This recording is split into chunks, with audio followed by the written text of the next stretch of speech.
बिस्मिल्लाहिर्रहमानिर्रहीम। हमारी आज की वीडियो का मकसद है कि शुगर केन के डिफरेंट पेस्ट के बारे में स्टडी करें कि फार्मर को क्यों लॉस आता है और ये क्यों कंट्रोल नहीं होते। सबसे पहले हम देखते हैं कि ये हमारे जनूबी पंजाब और सूबा सिंध की एक कैश क्रॉप है और इसकी मुंडी 2 से 3 साल तक चल जाती है। तो नए गन्ने के मुकाबले में ये मुंडी की फसल थोड़ी सी कम एवरेज देती है, कम से कम 20 से 25% कम होती है। इसकी वजह ये है कि एक तो इस पर कीड़ों का सही कंट्रोल नहीं होता, दूसरा इसमें गैप रह जाते हैं, गैप फिलिंग नहीं होती, तीसरा इसमें जो प्रॉब्लम आता है वो जड़ी बूटी का कंट्रोल सही नहीं होता। तो इन चीज़ों पर अमल करते हुए मिसाल के तौर पर हम खुराक 20 से 30% ज़्यादा खादें डालकर हम इसकी पैदावार बढ़ा सकते हैं। सही तरीके से जड़ी बूटी का कंट्रोल करके इसकी पैदावार बढ़ा सकते हैं और गैप फिलिंग करके नागे पूरे करके हम इसकी पैदावार बढ़ा सकते हैं।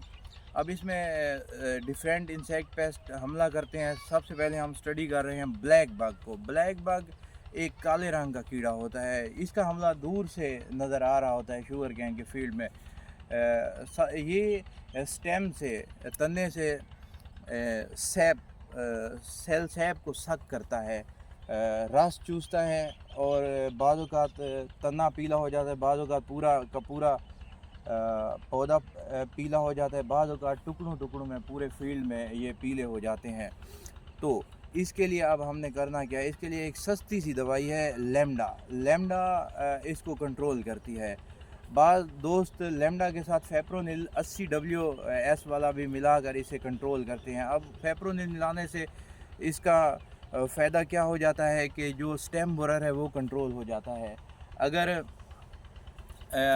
इसके इसके साथ साथ हम क्लोथियानाडीन जमा लेमडा का स्प्रे कर सकते हैं, क्लोथियानाडीन जमा अमीडा का स्प्रे कर सकते हैं। इसको कंट्रोल करने के लिए अमीडा और बाइफेंथ्रीन, लेमडा और बाइफेंथ्रीन का स्प्रे कर सकते हैं। बाइफेंथ्रीन के स्प्रे से हमें ये फ़ायदा होता है कि इसके स्टेम बोरर को भी कंट्रोल किया जा सकता है बाइफेंथ्रीन के साथ। मुख्तलिफ़ कंपनियाँ मुख्तलिफ़ नाम से ये प्रोडक्ट दे रही हैं।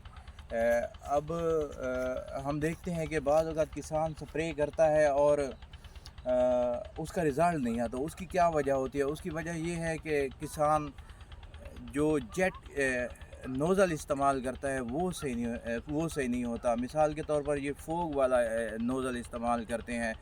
आजकल टेम्परेचर बहुत ज़्यादा है, इस वजह से वो बुखारात बन के ऊपर उड़ जाती है। जो पेस्टिसाइड इस्तेमाल करते हैं, जो हम टी जेट इस्तेमाल करते हैं, उसकी दवाई उसके तने तक जाती है और वो इसको कंट्रोल कर देती है। इसके लिए हम 6 से 7 टैंकियाँ रिकमेंड करते हैं। और लेमडा जो है वो घोड़ा मक्खी यानी परेला पर भी काफ़ी ही इफ़ेक्टिव है।